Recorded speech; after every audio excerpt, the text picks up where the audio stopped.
Jesus Cristo verdadeiro Deus e verdadeiro homem. As duas naturezas em Cristo. Voltando a falar das controvérsias cristológicas em Éfeso e, agora seguindo para Calcedônia, vemos que isso foi tudo menos o fim da controvérsia cristológica.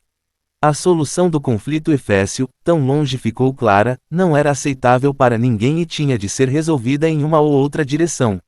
A narrativa de 2 décadas depois do Concílio de Éfeso, de muitas maneiras, pertence mais à história da polícia imperial ou eclesiástica que à história da mensagem cristã. Não obstante, a dinâmica interna da doutrina da pessoa de Cristo ser continuado a estar em operação e é a isso que temos que dar atenção aqui.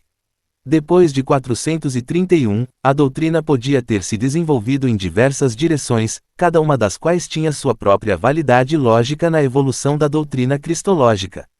A teologia da habitação do Logos no íntimo do ser, pelo menos conforme representada por Nestório, tinha sido condenada no Concílio de Éfeso, não sem uma audição, mas certamente em um entendimento de sua principal intenção, e pareciam ter sido exigidos alguns apelos à mais alta corte ou talvez a outra seção da mesma corte.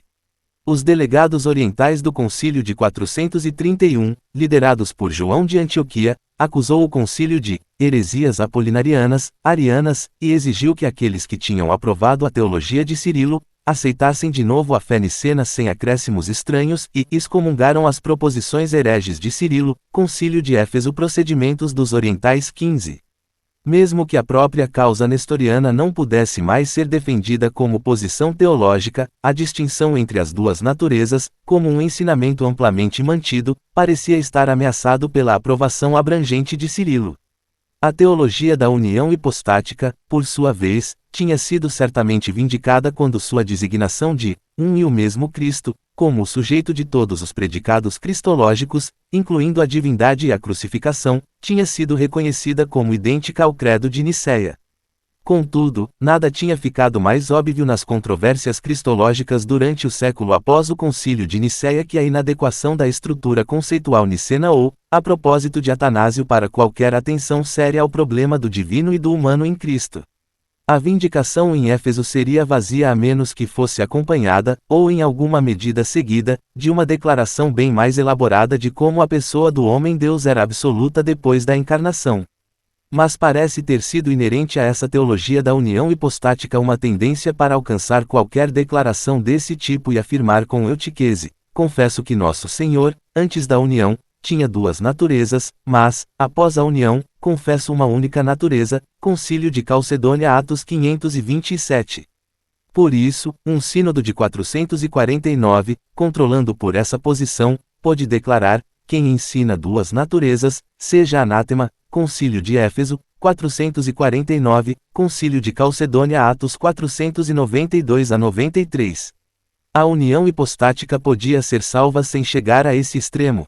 Tanto a precedência quanto a prudência parecem exigir algum tipo de concessão, e, a despeito da polarização das posições dogmáticas, havia adeptos de cada posição que reconheciam isso.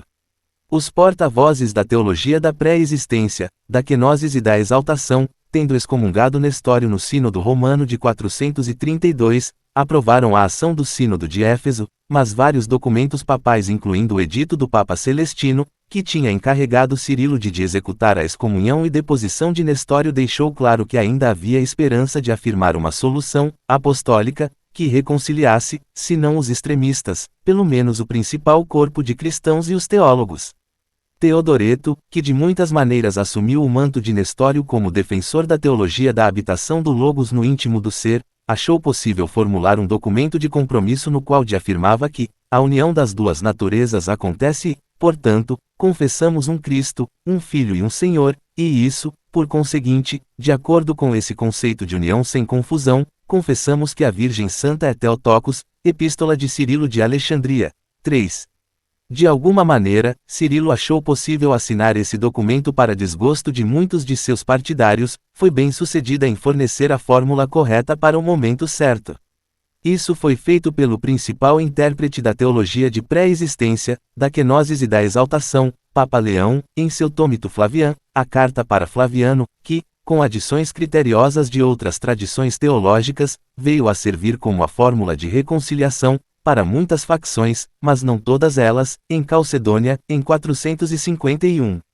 O texto da fórmula calcedônia fundamental desde essa época para o desenvolvimento cristológico de todo o Ocidente Latino, boa parte do Oriente Grego e algumas partes do Oriente Siríaco, diz: Todos nós, com voz uníssona, ensinamos a fé num só e mesmo Filho nosso Senhor Jesus Cristo, sendo o mesmo perfeito na divindade e o mesmo perfeito na humanidade, o mesmo verdadeiramente Deus e verdadeiramente homem, com alma racional e com corpo, da mesma substância do Pai, homoousios, quanto à divindade e quanto à humanidade da mesma substância, homoousios, que nós, em tudo semelhante a nós menos no pecado, o mesmo que desde a eternidade é procedente do Pai por geração quanto à divindade e o mesmo que quanto à humanidade nos últimos tempos foi gerado pela Virgem Maria, Mãe de Deus, por nós e nossa salvação, sendo um só e mesmo Cristo, Filho, Senhor, unigênito, que nós reconhecemos como existente em duas naturezas, sem confusão, sem mutação e sem divisão, em dulfis e sem asidritos, atreptos, adiairitos, achoristos, sendo que a diversidade das naturezas nunca foi eliminada pela união, ao contrário, a propriedade de cada uma das naturezas ficou intacta e ambas se encontram em uma só pessoa e uma só hipóstase. O Filho não foi dividido ou separado em duas pessoas, mas é um só e o mesmo a quem chamamos de Filho, unigênito, Deus, Verbo, Logos, Senhor, Jesus Cristo, como desde o início a respeito dele falaram os profetas e o próprio Jesus Cristo nos ensinou e como nos foi transmitido pelo símbolo dos pais, símbolo de Calcedônia, Filipe Chaf 2 para 62-63. A genealogia desse decreto deixa claro que a fórmula não é uma criação original nem nova, mas foi, como um mosaico, reunida quase totalmente de pedras que já estavam disponíveis. Urbina, 1951, p. 398. Especificamente, a fonte dessa fórmula foi chamada Segunda Epístola de Cirilo para Nestório, a Carta de Cirilo para os Antioquenses junto com a união da fórmula de 433 e a obra Tome, Carta, de Leão. A frase, não foi dividido ou separado em duas pessoas, parece vir de Teodoreto. Embora talvez seja estatisticamente exato dizer que a maioria das citações são de epístolas de Cirilo, Urbina, 1951, p. 400, as contribuições da obra Tome, Carta, de Leão, foram decisivas na polêmica contra o que era, conforme se entendia, as formas extremas das teologias alternativas da encarnação, bem como na redução do problema para as afirmações positivas sobre alcançar uma concordância geral, embora de maneira alguma universal. A fórmula como Tome, Carta, condenava qualquer noção de união hipostática que pudesse pôr em risco a diversidade das naturezas, ou violasse a regra de que a união era alcançada, sem confusão. Essa fórmula, ao mesmo tempo, insistia que Cristo não foi dividido ou separado em duas pessoas, diferenciando-se de qualquer teologia de habitação do Logos no íntimo do ser que tornasse o Logos uma pessoa e o homem assumido por ele outra pessoa. Claro que é bem outra questão se essas interpretações das alternativas cristológicas representavam uma leitura justa e acurada das várias teologias. A insistência na afirmação de que Cristo não foi dividido nem separado em duas pessoas não assola de fato o cerne de seu pretendido alvo, a necessidade de afirmar que o nascimento, sofrimento e morte de Cristo foram reais e simultaneamente de proteger a Trindade a fim de que não seja comprometida por esses fatos.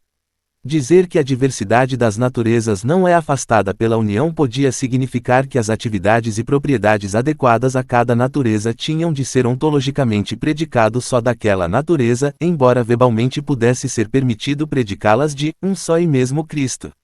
A expressão, sem confusão, também seria interpretada em apoio à tese de que, uma vez que a encarnação não menos que antes dela, o humano era o humano e o divino era o divino.